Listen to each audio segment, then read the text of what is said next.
Hello Shiv पुराण के पाठकों को मेरा प्रणाम। आज दसम खंड शिव पुराण के दसम खंड के 5वां अध्याय में जो वर्णन है वो है कि हमारे महादेव के मित्र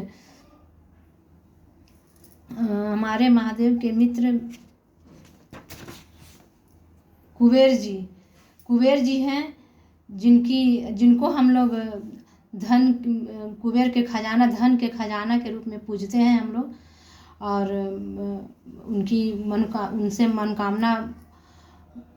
उनको मनाने के लिए कितने तरह का पूजा पाठ करते हैं। तो इनके कुबेर जी के पूर्व जन्म का जो प्रसंग है इस शिव पुराण में कितना अच्छा है वो जान लें। शिव पुराण के प्रसंग से शिव पुराण के वर्णन से जान लें। तो इस शिव पुराण के वर्णन का प्रसंग का वर्णन करने से पहले मैं अपने शिव गुरु को स्तुति कर लेती हूँ। गुरुर्ब्रह्मा गुरुर्विष्णु गुरुर्देवो महेश्वरः गुरुर्साक्षात् परब्रह्म तस्मै श्री गुरवे नमः। जगद्गुरु अयं नमस्तुभ्यं शिवाय शिवदया च जोगीन्द्रा नाम च जोगीन्द्रा गुरुनाम गुरवे नमः। सर्वे मंगल मांगले शिवे सर्वार्थ साधिके शरणे त्र्यंबके गौरी नारायणी नमोस्तुते। नमः शिवाय सत्तं पंचकृते विदे नंदनिक चित्तानंद घनश्यतं परमार्थे विभाषणे कर्पूरे गौरं करुणावतारं संसारि सारं भुजगेन्द्रहारं सदा वसन्तं हृदयेरविन्दे भवं भवानी सहितं नमामि। तो आइए इस प्रसंग में जानते हैं कुबेर की कहानी। ब्रह्मा जी बोले, हे नारद,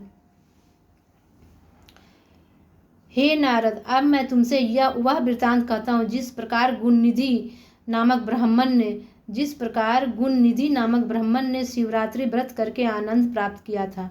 गंगा के तट पर द्रुपदपुरी नामक एक नगर बसा हुआ है। उस नगर को कंपिला कहकर भी पुकारते हैं। वह स्थान अत्यंत पवित्र है क्योंकि वहाँ भगवान सदाशिव रामेश्वर के नाम से तथा भगवती सत्यकाली के नाम से विराजमान है। उस नगर में यज्ञदत्त नामक ब्राह्मण शिव जी का परम भक्त था। वह दीक्षित नाम से प्रसिद्ध था। राजा ने उस ब्राह्मण को बहुत सम्मान तथा धन देकर प्रसन्न किया था। उसकी पत्नी परम धर्मात्मा एवं गृहस्थी के कार्यों में अत्यंत कुशल थी। कुछ समय बाद उस ब्राह्मण के घर एक पुत्र ने जन्म लिया जिसका नाम गुणनिधि रखा गया। जगदत्त ने उसे धर्म कर्म का ज्ञान कराया एवं संपूर्ण विद्याएं पढ़ाई। फिर बड़े होने पर उसका विवाह भी कर दिया। हे नारद, कुछ समय पश्चात गुणनिधि बुरी संगति में पड़कर महादुष्ट बन गया। उसने वेद तथा पुराणों के धर्म को छोड़ दिया। माता ने स्वयं गुणनिधि को अनेक बार शुभ मार्ग का उपदेश दिया परंतु वह किसी प्रकार नहीं माना। धीरे धीरे वह महाव्यभिचारी, चोर, मदंपी, चुगलखोर तथा मांसभक्षी बन गया। वह अपनी स्त्री को छोड़कर पर स्त्रियों के साथ रमन करने लगा। इन सब वैष्णव में उसने अपने पिता का धन नष्ट कर डाला। एक दिन वह अपने पिता की हाथ की अंगूठी को कहीं जुए में हार आया। संजोग से जगदत्त ने उसे किसी एक जुआरी के हाथ में देख लिया। उससे यह पूछा, तुमने इस अंगूठी को कहाँ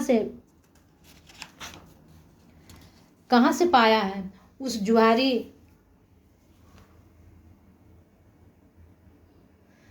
जुआरी ने उन्हें यह उत्तर दिया, मैं इसे चुराकर नहीं लाया हूँ। तुम्हारा पुत्र बहुत बड़ा जुआरी है।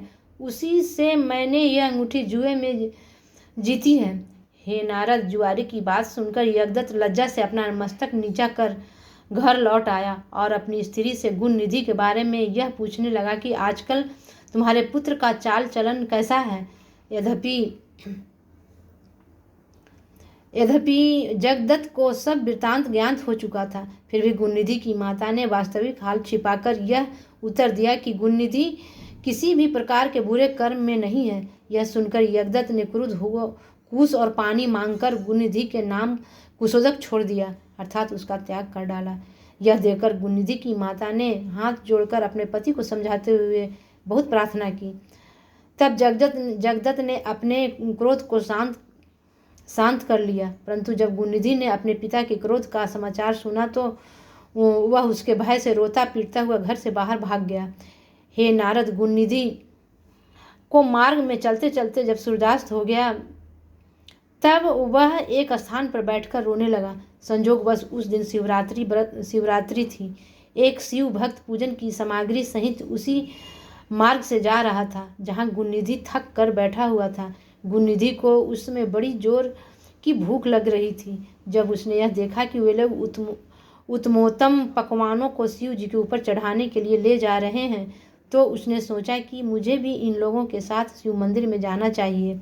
जब ये लोग इन वस्तुओं को शिव जी पर चढ़ाकर निद्रा मग्न हो जाएंगे, तब मैं उन्हें उठाकर खा जाऊंगा, जिससे मेरी क्षुधा का निवारण हो जाएगा। हे नारद, इस प्रकार निश्चय करके गुणनिधि उस भक्त के पीछे चलकर शिवालय में जा पहुंचा। शिव भक्तों ने मंदिर के भीतर पहुंचकर षोडशोपचार द्वारा भगवान सदाशिव की पूजा की, जिसे गुणनिधि ध्यानपूर्वक देखता रहा। तदुपरांत जब वे लोग मूर्ति के पास से अलग हटकर कुछ ऊँघने लगे,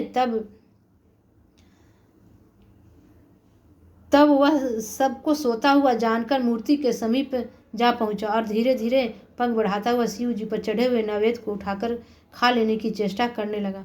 भक्त लोग बाहर के सहन में बैठे हुए थे। जहाँ शिवलिंग स्थापित था वहाँ दीपक बुझ जाने के कारण अंधकार हो गया था। गुणनिधि ने नैवेद्य को उठाने की इच्छा से अपने शरीर के वस्त्र के एक टुकड़ा फाड़कर सर्वप्रथम बत्ती जलाई। फिर उसने शिव जी के ऊपर चढ़े हुए नैवेद्य को हाथ में उठा लिया। जब वह मन में अत्यंत प्रसन्न होता हुआ शीघ्रतापूर्वक शिवालय के बाहर निकला, उस समय संयोगवश किसी शिव भक्त के पाँव में उसका पाँव टकरा गया, जिसके कारण उसकी निद्रा भंग हो गई और वह चोर चोर कहकर चिल्ला उठा। हे नारद, शोर को हो जाने पर सब लोग उठ बैठे। उसी समय नगर के रक्षक भी उस स्थान पर आ पहुंचे। उन्होंने अपने वाहनों द्वारा गुणनिधि को मार डाला। किसी पूर्व जन्म के पुण्य के कारण गुणनिधि मृत्यु के समय तक शिव निर्माल्य नहीं खा सका था। जो लोग शिव जी पर चढ़े हुए प्रसाद को, जिसे शिव निर्माल्य कहा जाता है, खा लेते हैं, उन्हें बहुत बड़ा पाप लगता है तथा उन्हें अनेक प्रकार के दुख उठाने पड़ते हैं। सब वेद तथा पुराणों ने इस बात की पुष्टि की है कि शिव निर्माल्य खाने से बड़ा पाप लगता है। तो अस्तु गुणनिधि की मृत्यु हो जाने पर जब जमराज के दूत उसे बांधने के लिए आए, उसी समय शिव जी ने अपने गणों को बुलाकर यह आज्ञा दी। हे गणों, गुणनिधि ने शिवरात्रि का व्रत रखकर हमारे पूजन को अपनी आंखों से देखा है तथा हमारा निर्माल्य भी उसने नहीं खाया है। इसके अतिरिक्त उसने दीपक जलाकर अपने हाथ से हमारी आरती उतारी है। इसलिए हमने उसके सभी पाप नष्ट कर दिए हैं और उसे अपना सेवक बना लिया है। जो व्यक्ति शिवरात्रि के दिन हमारा पूजन देखता है वह हमें अत्यंत प्रिय है, क्योंकि शिवरात्रि का व्रत सब व्रतों में अधिक श्रेष्ठ है। और